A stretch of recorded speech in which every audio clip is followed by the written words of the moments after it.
The sound inside a palace doesn't always come from footsteps. Sometimes it comes from absence, of titles mentioned, of appearances made, of gestures missed. In recent months, those silences have started to echo louder inside Buckingham Palace, where the balance between present power and future reign is quietly shifting. Before we begin, let me share something important.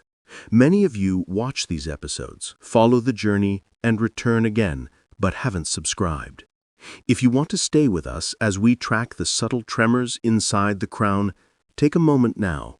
Subscribe to Crownverse, where royal history lives on, chapter by chapter. King Charles is still king. But that phrase, said with increasing frequency, carries weight. Because even as he reigns, another figure moves more boldly into the center of the royal stage, not in title, but in presence, gesture, and influence. Prince William is not just waiting, he is preparing. And in that preparation, something is changing. It begins not with confrontation, but with logistics. As King Charles reduces his public duties and manages health behind the scenes, the number of events attended by the Prince of Wales has grown. William opens hospitals, visits military bases, attends garden parties and charity galas that in other eras would have belonged to the monarch himself. His role, officially one of support, is stretching, filling gaps, managing optics, and shaping perception. Camilla, meanwhile, appears in fewer headlines. Her engagements continue, especially in the literary and domestic violence charities she champions. But her visibility, compared to the peak following her coronation, has softened. There are fewer features, fewer portraits, less presence. Whether this is deliberate or circumstantial, the change is noticeable. Royal watchers see this not as drama, but as divergence. Two parallel rhythms emerging inside the firm. One tempo belongs to a king conserving strength. The other belongs to a prince moving into form. And between them stands a queen consort, whose public identity was always more complex, defined less by duty, more by her relationship to the man who now wears the crown. To understand the quiet shift unfolding today, it helps to revisit how this triangle formed. Camilla became queen not by demand, but by decades of navigation. Her relationship with Charles weathered scrutiny, scandal, and silence. Over time, her presence was reframed, first as a companion, then as a consort, and finally as queen. Her path into public favor was gradual, earned, perhaps, or tolerated, but never simple. Prince William's path, in contrast, was scripted from the start.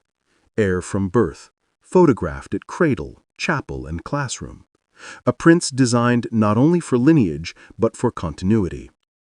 Over the years, his public role matured into something sharper, less emotional than his brother, less erratic in speech, more focused in cause. He understood early on that his power would not arrive in a moment, it would grow in layers. And now those layers are thickening. When the palace calendar shifts, William is the first to adjust. When the king cannot attend, William steps in. He now meets ambassadors, hosts dignitaries, opens memorials. He speaks with ease, but not intimacy, a deliberate tone.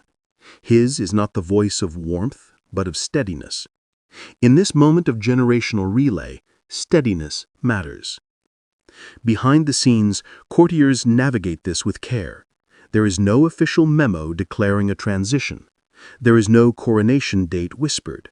But the signs are structural. Schedules, staffing, and security tell a quieter story, one where William is increasingly treated not just as heir, but as steward. This naturally creates tension, not from rebellion, but from relevance. Camilla's role, once central during Charles's early reign, now appears more ceremonial. She still supports, she still attends, but her influence in shaping agenda, in hosting and coordinating public rhythm is less visible. It is unclear whether this is preference or protocol, but its effect is felt. Some interpret this as distance, others call it decorum. But either way, the public sees less, and in royal life, absence often invites speculation. Within the palace, personal dynamics remain closely guarded. There is no credible report of direct conflict between William and Camilla. Their relationship is not performative, but it is respectful. Photographs show formality, not friction, but they do not show closeness. Unlike Diana, whose sons visibly adored her, Camilla's connection to William is complex, shaped by history rather than warmth. This matters because succession is not only legal, it is emotional. And the emotional language of the monarchy is read not in speeches, but in seating arrangements, photo compositions, and balcony placements. When William's influence grows, it's not just a matter of taking more duties, it's about setting tone. He chooses which causes to elevate. He reshapes how patronages interact with the media. He leads with a preference for minimalism.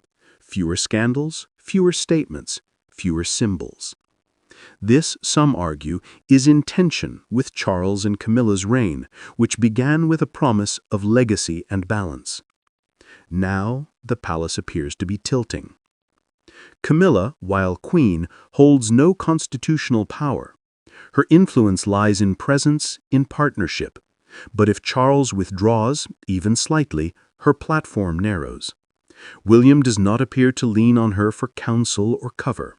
His public actions are coordinated through his own office, his own team, his own rhythm. It is not betrayal, it is structural evolution. Still, reports of emotion filter through the walls, whispers of tears, of moments unshared. These cannot be confirmed, but their frequency in commentary suggests a broader truth, that emotional equilibrium within the monarchy is at times uneven. And when power shifts, however quietly, it can unsettle even the most seasoned of royal figures. King Charles, for his part, remains central, but his pace is deliberate. His appearances, while poised, are spaced. He speaks with the caution of a man preserving not only his voice, but his role. There is affection in how he glances at Camilla. There is pride in how he watches William. But there is also distance, not of love, but of transition. This is the monarchy's reality, not always dramatic, but always strategic. Power within the firm is not passed by proclamation. It is seeded through rhythm, through who shows up, who speaks, who is seen. And right now, the rhythm is shifting. The queen is quieter, the prince is louder, and the king is present, but preparing. What this means for the next year is uncertain. Will Camilla reclaim visibility? Will Charles resume fuller duties? Or will William's shadow grow longer, not by force, but by necessity?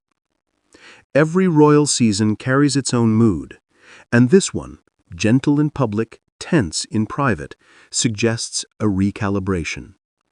No titles will be revoked, no statements will be made, but within the schedule, the imagery, and the tone, a new alignment is forming. William is not simply next, he is nearly now.